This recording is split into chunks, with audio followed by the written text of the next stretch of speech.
Hello বন্ধুরা, welcome to math Guru. NIS D.El.Ed নিয়ে একটা খুব বড় আপডেটটা পাওয়া যাচ্ছে।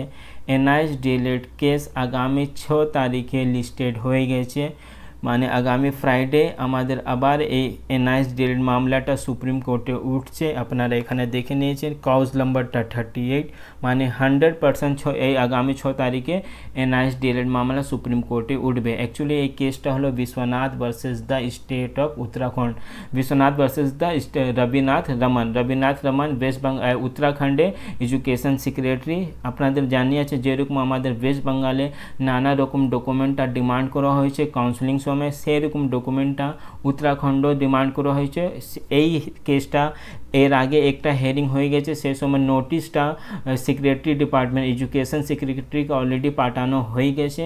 এরপরে 6 তারিখে আমরা আশা করছি আমাদের জন্য কিছু নতুন আপডেটটা আসবে আর এনআইএস ডিএলএডদেরকে আবার সুপ্রিম কোর্ট থেকে কোনো না কোনো রিলিফটা পাওয়া যাবে, কারণ এই কেসটা আবার justice Prashant Kumar Mishra and the honourable justice Augustine George বেঞ্চে লিস্টেড হয়ে গেছে। তো দেখা যাক এই কেসটা আবার 6 তারিখে কী হবে, কিন্তু এই কেসে যা জাজমেন্টটা আসবে সেটা আমি বলতে পারবো অলমোস্ট সেম জাজমেন্টটা ওয়েস্ট বেঙ্গল এনআইএস ডিএলএডদের জন্য আসবে, কারণটা এখানে নানা রকম যা ডকুমেন্টটা কাউন্সিলিং সময় ডিমান্ড করা হয়েছে সেম আমাদের ওয়েস্ট বেঙ্গলও করা হয়েছে। নিশ্চয়ই কালকে একটা নোটিফিকেশান দিয়ে ব্যাঙ্ক স্যালারিটা যা একটা ম্যাটারটা ছিল সেটা সলভ করা হয়েছে, কিন্তু পুরোপুরি যা 100% সেই প্রবলেমটা সলভ হয়নি।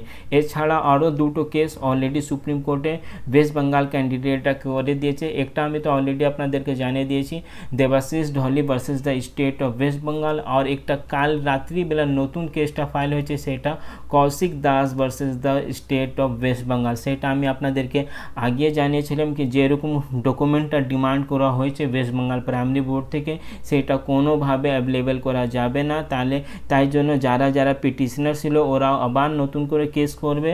আর এখানে Debashis versus the state of West Bengal সেই কেসে যারা আগে পিটিশনার ছিল না সেই রকম ক্যান্ডিডেটরা এই কেসে যুক্ত আছে।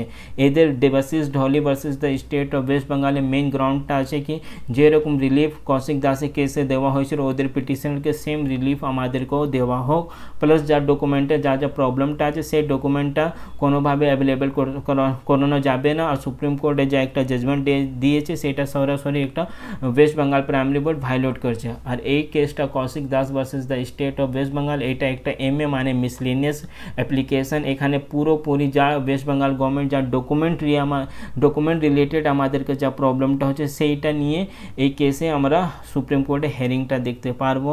আজ সকালেই আমি আপনাদেরকে সব ডকুমেন্ট জানিয়ে দিয়েছি কি আমাদের পক্ষে কি কি আছে।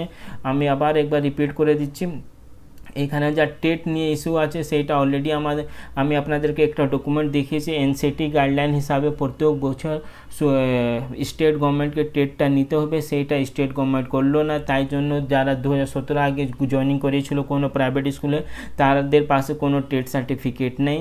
তার ইন সার্ভিস টিচার এখানে স্যালারিটা আমি আপনাদেরকে সেন্ট্রাল গভর্নমেন্ট ওয়েজেস অ্যাক্ট 2019 যেখানে পরিষ্কারভাবে লেখা আছে salary in hand, in cash, by bank, by আপনার ইউপিআই, বাই চেক কোনো মাধ্যমে আমরা স্যালারিটা দিতে পারবো। তো এখানে যা ব্যাঙ্ক স্টেটমেন্টটা চাওয়া হয়েছিল সেটা কাল রাত্রিবেলা নিশ্চয়ই ওয়েস্ট বেঙ্গল প্রাইমারি বোর্ড নিজে ওইটাকে সলভ আউট করে দিয়েছে, কিন্তু সেইটা আমি আগেই আপনাদেরকে ডকুমেন্ট মাধ্যমে আপনাদেরকে জানিয়েছিলাম সেই রকম আমাদের প্রভিশন আছে, আমাদের অ্যাক্ট মধ্যে আছে কি বাই হ্যান্ড স্যালারিটাও দিতে পারবো।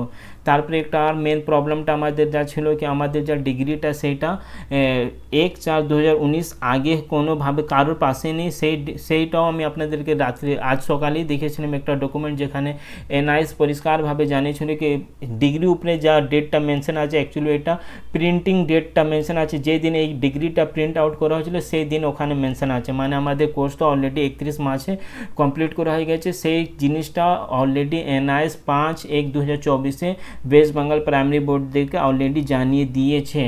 তারপরে এই প্রবলেমটা অলরেডি ডকুমেন্ট মাধ্যমে আমরা সুপ্রিম কোর্টে সলভ করতে পারবো। এর ছাড়া আর যা মেন প্রবলেমটা ছিল কি আমাদেরকে আর তো কোনো প্রবলেম আমি দেখতে পাচ্ছি না, মানে ডকুমেন্ট হিসাবে আমি দেখছি ম্যাক্সিমাম যা যা ওখানে লেখা আছে সেই প্রবলেমটা আমরা কোর্টে ডকুমেন্ট মাধ্যমে সলভ করতে পারবো যদি প্রাইমারি বোর্ড নিজেই এই সব প্রবলেমটাকে সলভ না করলে।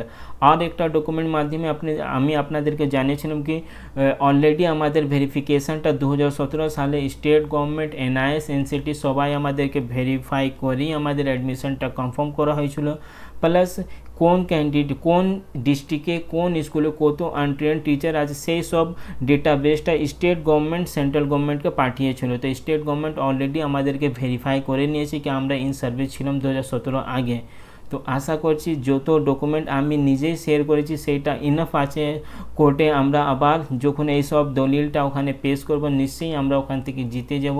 কিন্তু আমি আশা করছি প্রাইমারি বোর্ড নিজেই একটু চিন্তা ভাবনা করে এই যা প্রবলেমটা ক্রিয়েট করা হয়েছে সেইগুলোটা সলভ করে দেবে, আমাদেরকে কোর্টে বেশি দিন টাইমটা কনজিউম করবে না। কারণ কোর্টে যখন কেসটা হবে প্রাইমারি বোর্ডটাও ওখানে অ্যাডভোকেটকে দাঁড়াতে হবে, আমাদেরকে একটা অ্যাডভোকেট ওখানে দাঁড়াতে হবে, দুটো পার্টিকে ওখানে অ্যাডভোকেট দাঁড়ানোর জন্য অনেক টাকাটা এক্সপেন্সেস করতে হবে। তাই জন্য আমি আশা করছি এই গভর্নমেন্ট আমাদের যা প্রবলেমটা সেইটাকে ভালো করে বুঝে, যেরকম অন্য স্টেটটা করেছে, বিহার করেছে, পাঞ্জাব করেছে, ইভেন কেভিএস যারা সেন্ট্রাল গভর্নমেন্ট আন্ডার একটা কেভিএস মানে আমি বলতে পারবো আমাদের ভারতবর্ষের সবথেকে বড় একটা এডুকেশন সংগঠন যা কেভিএস, যার ব্রাঞ্চটা ইন্ডিয়া বাইরে আছে, আপনার নেপালও কেভিএস ব্রাঞ্চটা আছে, তারপর কাতারও কেভিএস ব্রাঞ্চ আছে। সেরকম বড় সংগঠন যখন খুব বেশি ডকুমেন্ট রিকোয়ারমেন্ট করছে না কাউন্সিলিং সময় এনআইএস ডিএলএডদের জন্য, তো আমাদের ওয়েস্ট বেঙ্গল গভর্নমেন্ট সেই জিনিসটাকে চিন্তা ভাবনা করে প্রাইমারি বোর্ডকে অ্যাটলিস্ট একটু ইনস্ট্রাকশনটা দিয়ে দেয় যা যা ডকুমেন্টটা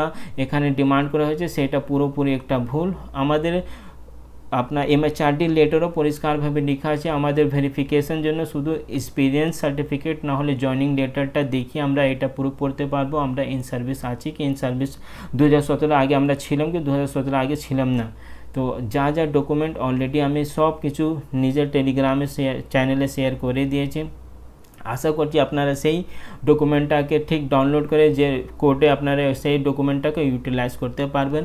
এই কেসে 6 তারিখে যখন হিয়ারিংটা হবে সেইটা আমি আপনাদেরকে লাইভ ভিডিওটা দেখিয়ে দেবো। এর আগে কলকাতা হাইকোর্টে 5 তারিখে একটা মামলাটা উঠবে এনআইএস ডিলিটটা নিয়ে, সেই হেয়ারিং ভিডিওটা আমি আপনাদেরকে দেখিয়ে দেবো। আর সেদিন হেয়ারিংয়ে কী কী হয়েছে আমি চেষ্টা করব আপনাদেরকে আবার বাংলা ভাষায় আপনাদেরকে জানিয়ে দেবো। প্লাস 6 তারিখে যখন এই সুপ্রিম কোর্টে হেয়ারিংটা হবে সেই ভিডিওটা আমি আপনাদেরকে দিয়ে দেবো, প্লাস ওটাকে বাংলা ভাষায় ট্রান্সলেট করতে আমি চেষ্টা করব। আর দুটো এই কেস যেটা স্পেশালি ওয়েস্ট বেঙ্গল থেকে করা হয়েছে, যেদিন এই কেসটা লিস্টিংটা হয়ে যাবে সেই ডেটটা আমি আপনাদেরকে জানিয়ে দেবো। যদি আপনারা চ্যানেলে নতুন থাকলে চ্যানেলকে সাবস্ক্রাইব করুন আর এই ভিডিওটা অবশ্যই আপনারা সবাইকে শেয়ার করুন। Thank you.